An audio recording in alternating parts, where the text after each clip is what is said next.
अरे यहीं रखे थे। क्या आप मुझ पर चोरी का इल्जाम लगा रही हैं? अरे काली बिल्ली पर भी क्या कोई मनहूसियत का इल्जाम लगाता है? ऐसा बोलकर बानी की सास वहां से चली जाती है, जिसके बाद शिवम और बानी बात करने लगते हैं। देखो, मम्मी की बात का बुरा मत मानना, वो बस परेशान है ना, इसलिए कुछ भी बोल गई।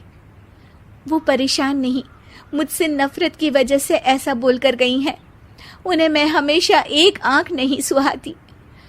देखो बानी, अगर तुम चाहो तो हम दूसरा घर लेकर वहां शिफ्ट कर सकते हैं। आखिर तुमसे प्यार करके तुम्हें अपनी जिम्मेदारी पर इस घर में लेकर आया हूं। इस तरह टॉर्चर नहीं होने दे सकता।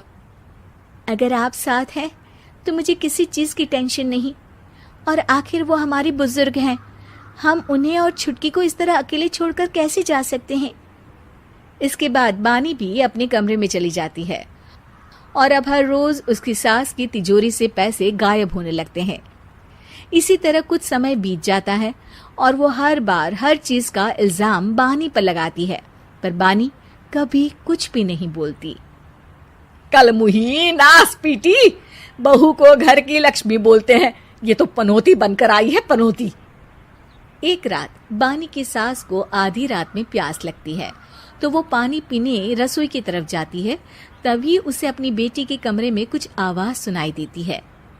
हाँ हाँ, मैंने मम्मी की तिजोरी से हर रोज थोड़े थोड़े पैसे निकाल कर हम दोनों के लायक खूब पैसे इकट्ठे कर लिए हैं।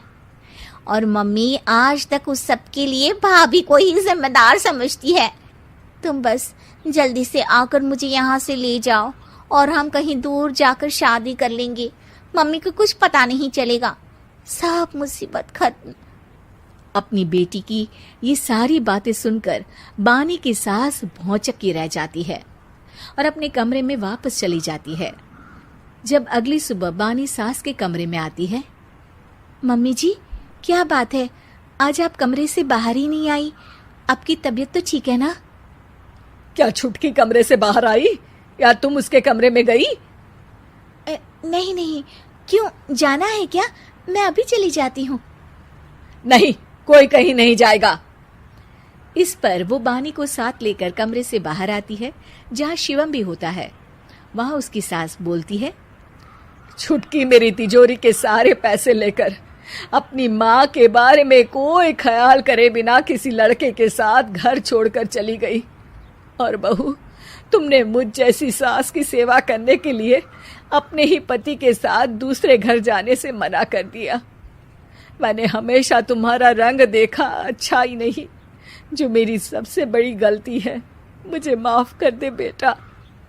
और इसके बाद बानी की सास कभी अपनी बहू की तारीफ करते थकी नहीं।